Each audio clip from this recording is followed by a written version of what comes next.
Men, welcome to the next episode of the Rising Sons podcast. I'm your host, Chris, and I'm so grateful that you have come back. You've chosen to come back each and every time for each episode, that I can play even a small part in your life, but more importantly, that the Holy Spirit is using Rising Sons and these podcasts to influence what's going on in your lives as you seek the Father's heart and you seek your own identity as a son of God. You can see that the scenery has changed because I am here in the heart of the hill country of Texas, just west of Fredericksburg at Knott's Creek Falls Retreat Center. I'm here attending my third Wild at Heart boot camp, the second here at Knott's Creek Falls, hosted by a phenomenal group of guys who have a true heart for men's ministry. And I've talked about it in previous episodes, been extremely excited about this. This is my very first interview, and it's with these very same band of brothers, the Hill Country Men on Fire.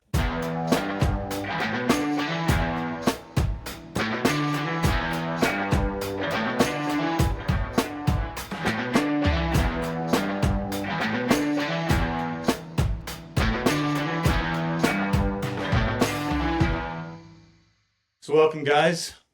It is so good to have you here. It's so good to be here. I know that the Father has chosen the right group of guys with the right message to be my very first guests.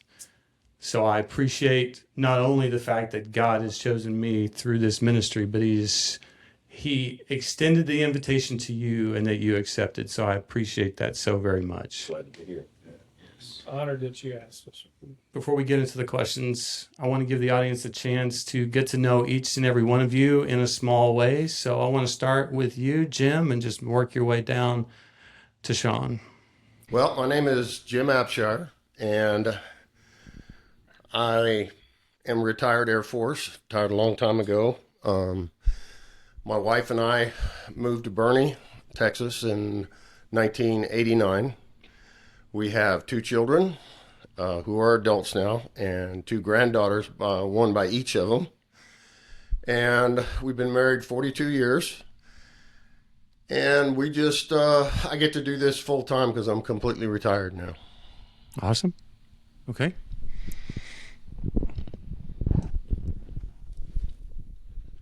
I'm Kent Martin. I was born and raised in San Antonio, Texas.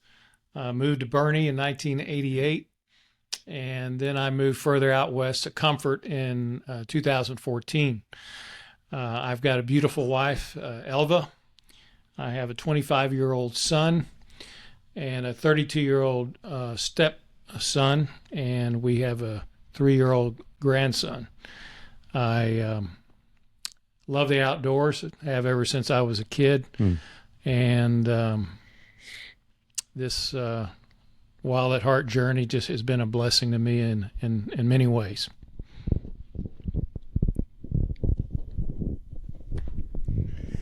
Hi, I'm Jim Terrian, better known here as JT, and been in the building business my whole life and design business, and I've been married 42 years. My wife and I have a boy and a girl, both adults, and I have a granddaughter, 2 years old. We're going to celebrate next weekend. And just came in here a little bit late, but I'm part of this Brotherhood big time. Awesome. Part of the esteemed group, huh? Yeah. David Reimer, born in Mexico, but most of my life has been in San Antonio, like Kent. And I'm a business owner, started a business when I was 28 years old, and that's what I still do now. And I've got two sons, beautiful wife, two sons, and a daughter, and fortunate to have my daughter working with me every day. And both of my sons are gainfully employed, and it's a good thing. And my oldest son, he has a son, so I'm now a granddad. Awesome. And this Wild at Heart message has worked its way into my life and become really the most important thing other than my family. It is definitely the most important thing. And this group of men is very, very high on that list of being important in my life. Very dedicated to this group. I'm Sean Hudson, and I live in Bernie, and we moved, my wife and I and our 4 children moved to Bernie in 2009. She's retired Air Force now, but we've been all over the country. And I've got 2 girls, 2 boys for children, and they're all adult children now. And have 7 grandkids and 2 on the way. So I'm not nearly as old as those guys, but You're out. I got a head start. Yeah, you do. No, that's awesome. I certainly appreciate that. Thanks for introducing yourselves. It's important that God the Father chose you guys, this particular band of brothers, for this episode for 2 reasons. One, just because of the noble kingdom service that you give in honor and to the glory of God. But secondly, because this particular episode is about brotherhood and about our challenge and our struggle with isolation. And so I could think of no better group that could provide such a testimony about brotherhood and the fight against isolation. So thanks for being here. Okay, well, that leads us to our first question. How did Hill Country Men on Fire come about? How has it evolved? How many boot camps have you had? Anything you want to tell us about Hill Country Men on Fire? I think we should let Jim answer that. Yeah, great question. Well, I went to a life plan retreat, and I believe it was around 2015.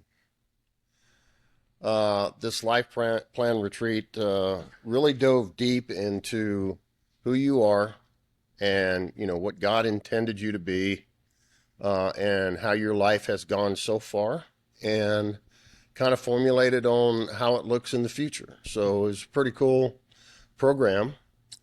From that, it was given to me that I was to lead a group of men, not necessarily in the Wild at Heart message, but in the spiritual realm of God our Father and all of that stuff. So not long after that, I attended a boot camp, and that Wild at Heart message has resonated deep within my heart, and I've never looked back since. So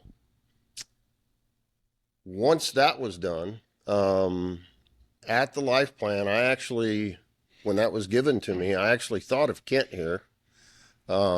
We go way back.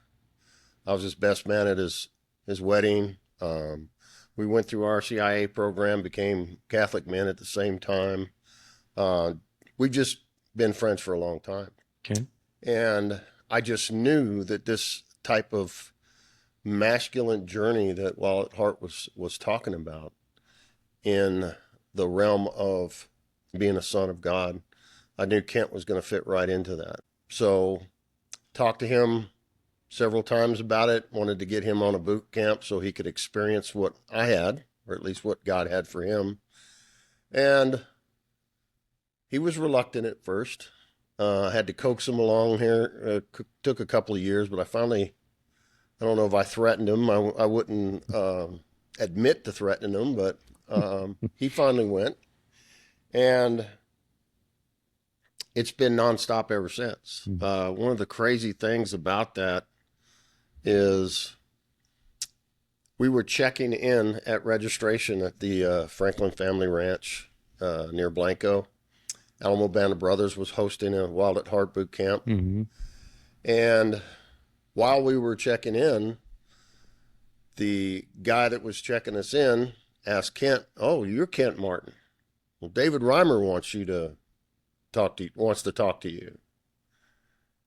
And he kind of chuckled. And I said, "Who's David Reimer?" And he goes, "Man, I ain't seen that guy in 25 years.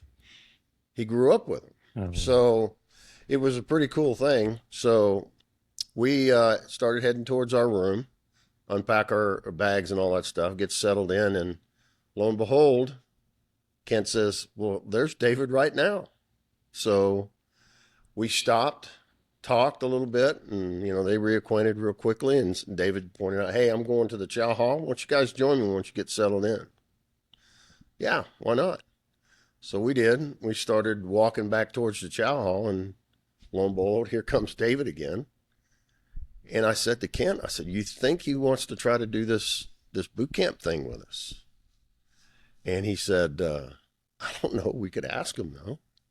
Well, Kent and I had talked to him about doing this thing that Life Plan pointed out for me, and I wanted his help doing it. And we really got into the planning stages of that before he got to the boot camp. So he was pretty much in. He wanted to do it.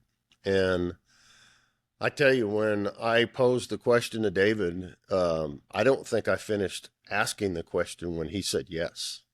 So it was pretty revolutionary. It was obviously something that was being orchestrated by the Lord. Yeah. It really was. Yeah. How it evolved after that was kind of crazy. Sean Hudson over there at the end, he and I had gone through Acts retreats and some other stuff together. I kind of knew Sean a little bit more of his story than most people that were around him knew. And I just knew he would fit into that too. So of course, when I asked him, he was all about it. Mm. JT, by the way, he started off as just trying to help us out, get these retreats off the ground and working on them. And the energy that he brought to the place was just really kind of magical. JT's probably got the biggest heart of any man that I ever met in my life. Hmm. And we as a band of brothers talked about it, and he said, we all said, yeah, let's ask him if he wants to join us. So we did, and he did, obviously, because he's here. Story goes on, but here we are at our 15th boot camp. Then with that in mind, when you were approached about joining this band of brothers, any reluctancy to join the group, and then beyond that, not just becoming a part of the group, but becoming an important key member and having a role that would speak to the noble kingdom service that Hill Countrymen on Fire provides? I think my thoughts on it now, but I think Kent has some thoughts about that early on, about what his specific role was going to be. And what really got me to go to that boot camp was, for one, I submitted to Jim's pressure to go. But I heard God talk to me for the first time. So before this thing even got started, it was a huge event for me. Every time when he would ask me and the excuses would roll around in my head, I started hearing as he asked me after the third time, it's time. And I continued to think of excuses, and I would hear, it's time. And I've never heard from God before, so I really didn't know what to expect, but I knew it was different. And I had a hunch that that's what it was. And so that's when I said, I need to go. If this is God asking me to go, then I need to jump in. And there was a even stronger reluctance when we changed the format from a camping boot camp to live presentations by individual presentator, just like the Wild at Heart team does. And never been a public speaker. And at the time, I didn't feel I was qualified. And I probably wasn't at that time. And so I thought about, well, if I can't really pull out of this. So I thought my role is going to be logistics. I love to cook over fire, and I envision my role as being the camp cook and taking care of activities, that kind of thing. But as those rolled through my head again, I started hearing, you're not going to be a logistics guy, you're going to be a presenter. And this went back and forth like an argument between myself and God. And I began to realize the same thing. This must be God talking to me. So I said, in my own faith, there's no way I could do this, but I thought, he's asked me to do this, so I guess he's going to get me there somehow. Yeah. And he did. And so that's a story that. For me, I had just attended the camps as a helper and really didn't understand, what my role would be. And watching the guys do their presentations, I thought, well, they got it all covered, so my reluctance, I guess, was, what kind of role could I play? Right. And I had gone to two of the boot camps before they asked me to be in the band. And then when they asked me, my only reluctance was that I was involved in so many things at church. And I was a leader in many of the different things that I was involved in. And I was kind of burned out on all that. So I thought, well, am I going to step into another thing that's going to require all this time?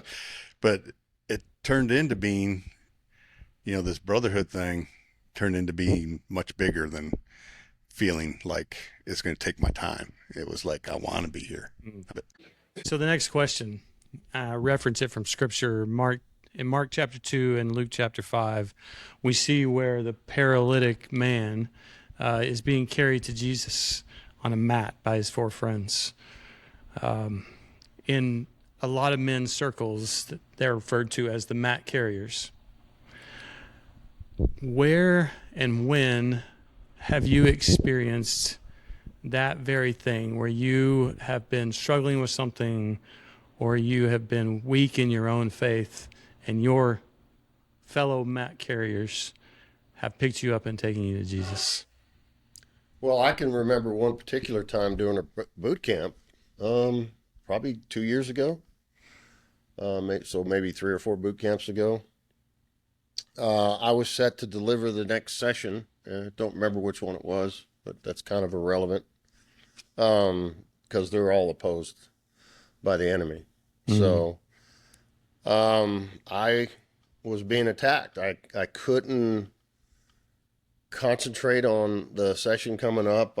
As I was going over my notes and stuff, they just weren't clicking with me, and I couldn't remember them, and it's just, I was starting to get nervous. I was definitely out of sorts, and that usually doesn't happen when it comes to public speaking because I'm pretty comfortable with it, just because of the past things I've been able to do. But these guys really picked up on it, and kind of like, what's going on with you? And Very obvious. yeah. And so I told them, and I think it might have been Sean, not sure. He's like, well, let's just go in here and pray and cast it out, right? So there's a room right next to our big session room that we went inside there, kind of did a circle prayer, arm in arm. The prayer went around. You could hear the guys outside in the session area. They were gathering because it was soon to be a session.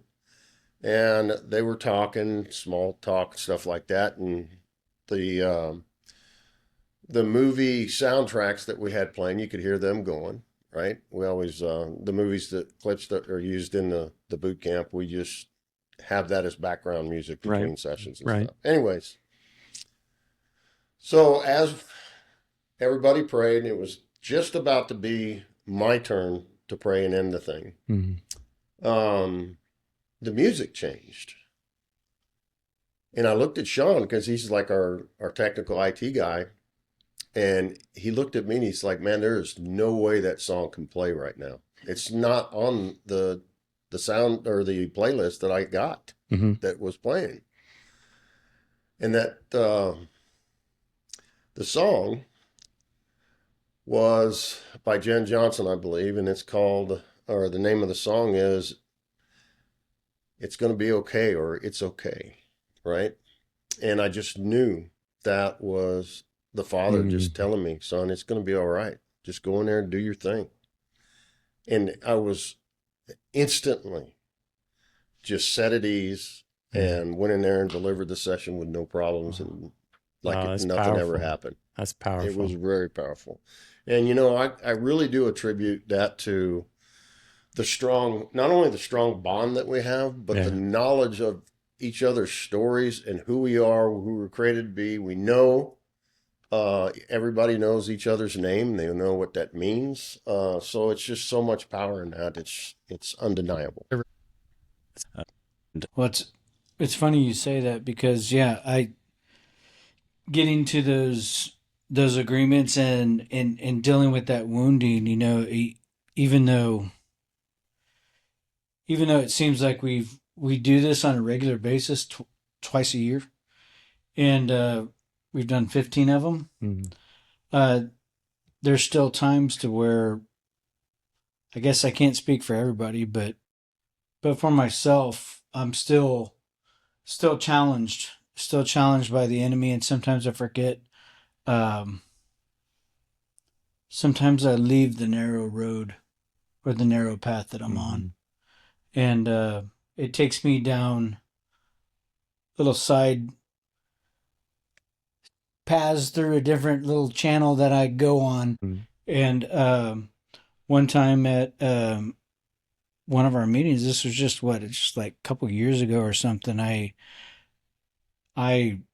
got in an argument, and I felt like I was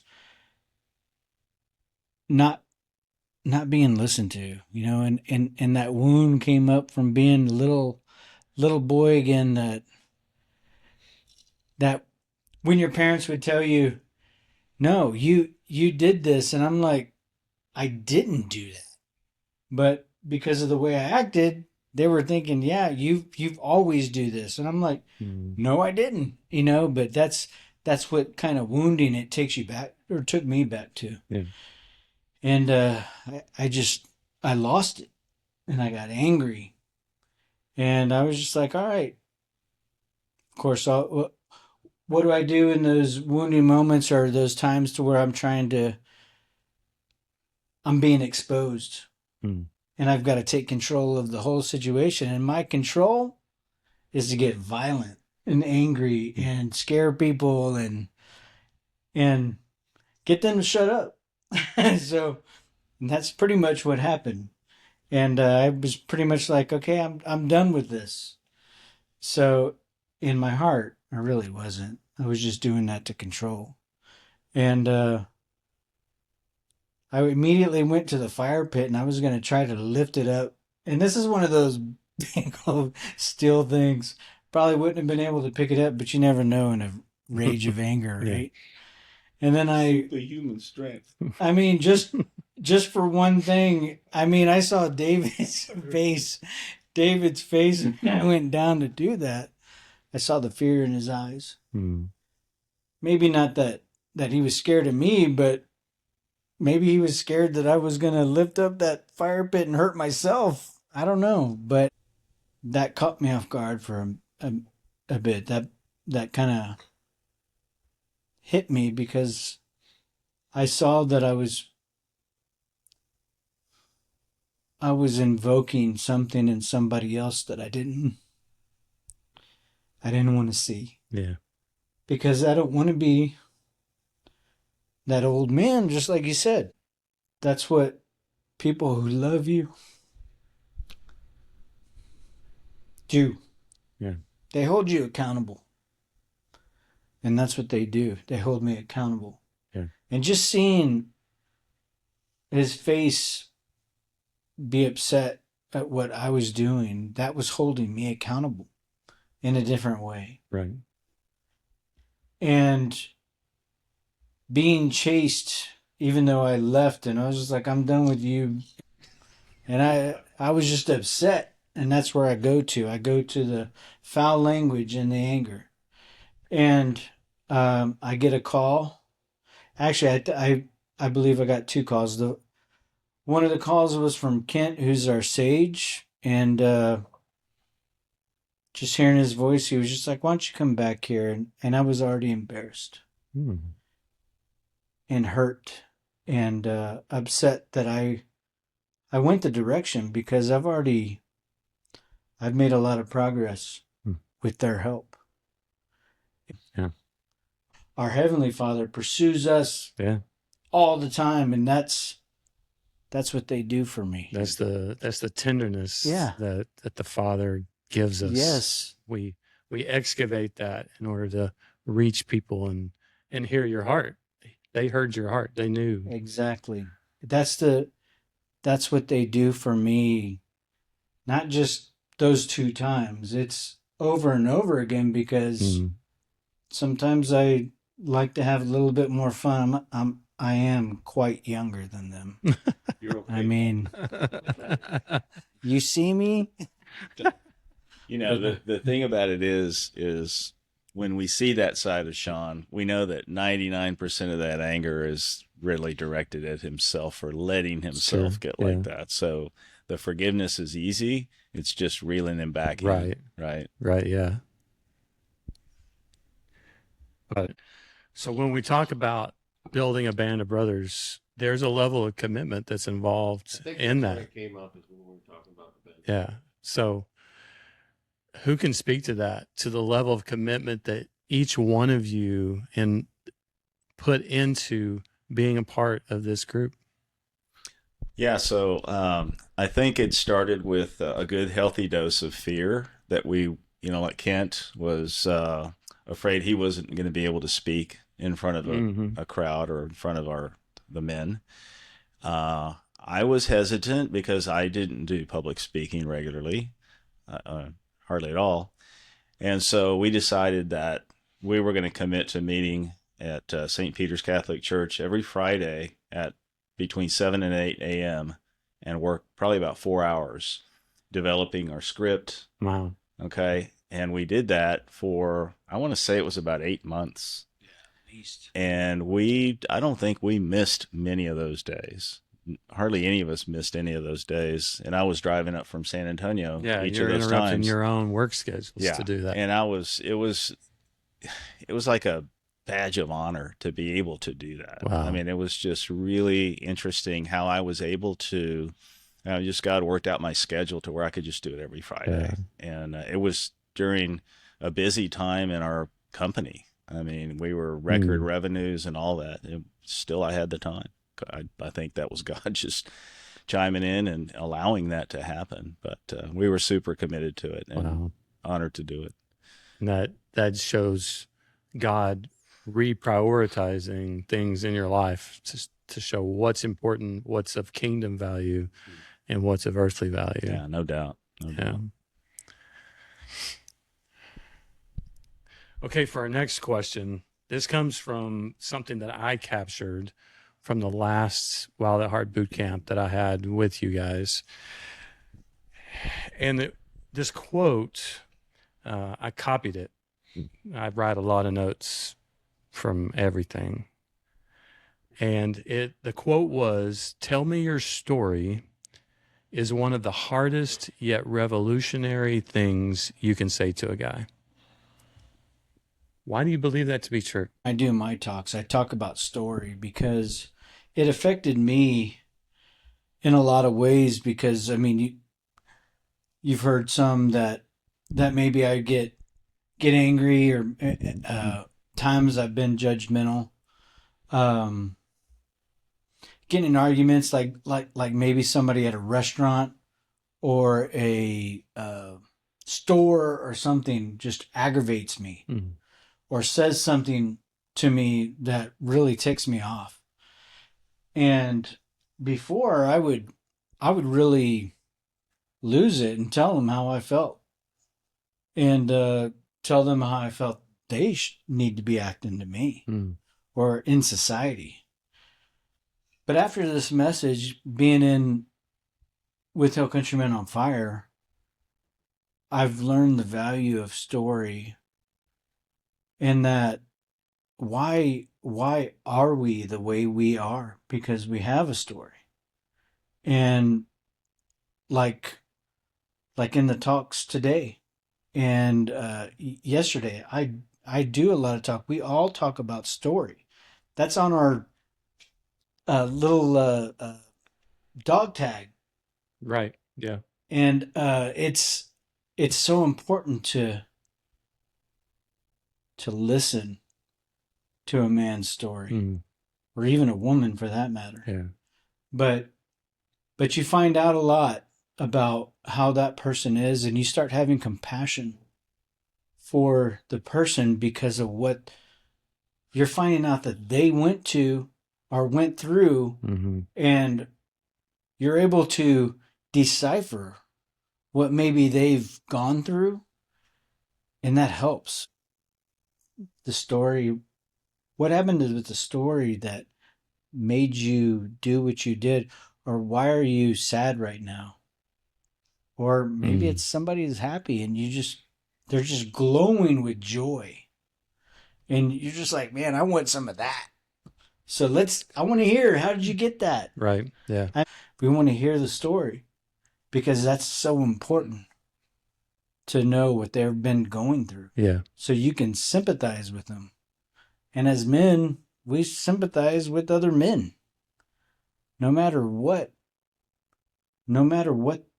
or who or where he's from, we sympathize through story.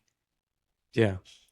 Well, I would say that maybe it's revolutionary because we don't know how to do it. We don't know how to engage another guy. Yeah, as far as men wanting to give their stories, I think why it's so difficult. All of our stories have pain, suffering, shame. Mm-hmm. Those things are hard to tell other people, to be vulnerable. Mm. I mean, there's a lot of victories and joy and those things in stories too, but actually coming out and really telling your story, it's a tough thing to do. Yeah.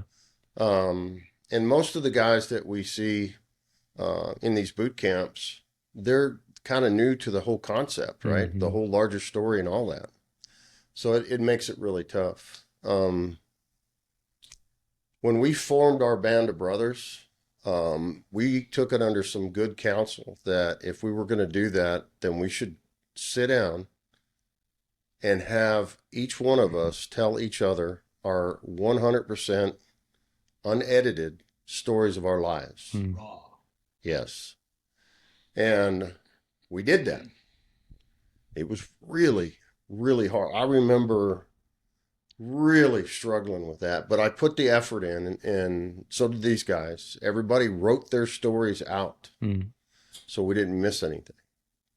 And man, I remember how hard that was. But I can tell you, since then, that was 8 years ago. Since then, tenfold times it has benefited us as a band because we know everything about each other. More than our own family. More than our own families, more than anybody else on earth, right? And it allows us to call bullshit on when the enemy's attacking us and we feel that those old wounds popping up inside. Yeah. And, David can look at me and just say, Jim, that's not who you are. Get rid of that. And it's raw, it's powerful, and there's something to be said for it. So although it's tough, if you have your chance to tell your story to somebody that you're comfortable with hearing it, then it's worth it. Yeah, and I can tell you from my own personal experience is that I know that I've healed when I can tell my story. Yes. It started with Wild at Heart boot camps. It was going through Celebrate Recovery. It was going through counseling. It was having accountability partners. I have accountability partners that can hold me accountable and say, hey, that's right. That's not you. And now I share, almost overshare with my story. But then I have guys come back and ask me, how can you be so vulnerable? That's when you know that you've healed from it because the Father has done the work in you. Well, I've told my story quite a few times, but never to the depth that I had with these guys. But I can safely say every time I have, the man that was hearing it could relate to something in it. Mm-hmm. So we all do share in a lot of those things. Yeah, absolutely. I was going to say, in these times of doubt and instant gratification, and then, society's put it on us, not to really go too deep with anybody. And so it's hard. People are conditioned Yeah, not to share. you're absolutely right. And, Yeah. so it's just hard for guys to come across. Yeah, because we feel like it's going to be held against us. Yeah. Well, it's on the internet the next day. Yeah. Yeah. Or we're going to get canceled out by a family member or a friend, or we're going to lose somebody. And, we've got to be willing to take that risk. We got to start with ourselves if we're going to be meaningful and impactful for other people. Story is king. Yeah. Yeah, you just mentioned that, the fear of going out on the internet. And it just made me think, when for a man to share a story, you're going to have a safe environment for them to feel comfortable. And I can't think of anything better than a Wild at Heart boot camp atmosphere or the Wild at Heart fire atmosphere. Yeah. Amen. So Yeah. get them, you want their story, get them to one of those. For sure.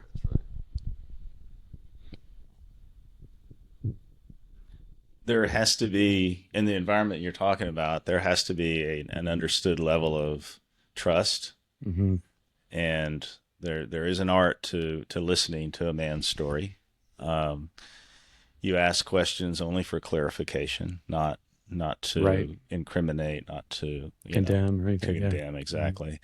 Because what's happening when you're telling your story is you're truth telling, and truth telling is confession at its very core. And a lot of people get confused about what confession is, because if you're Catholic and you go to confession, it's kind of one thing, because you're not telling the priest your story. You're telling what you think your sin is. Right. And then the word repent is really not the same thing, right? Mm-hmm. Repent is turning away from the way you were and heading in the direction that you've changed, that you've determined that you need to go towards God Right. instead of away or neutral. And I think the beginning of it is confession, which is storytelling, but like we're talking about, it's got to be limited to people who are willing to trust, and you trust them and they trust you. Right. And I think we've all said this, that we've told each other things that we've never told anybody else because of the atmosphere of trust and the fact that we were going on mission and that we had to know each other at that level. To speak to that is like to build a band of brothers, those guys have to prove to be trustworthy. And it's hard to find these days. People that that if they have this one piece of information, what are they going to do with it? Are they going to use it against me, or are they going to have compassion on me? Man, that discussion was so good. There was so much good content. I couldn't limit it to just, 30, 40, 45 minutes. So I've asked the Hill Country Men on Fire guys to come back and be a part of part 2 of this interview. And I'm asking you to do the same thing. So join us for episode 6 of the Rising Sun podcast, which will be part 2 of my interview with the Hill Country Men on Fire. Thanks again.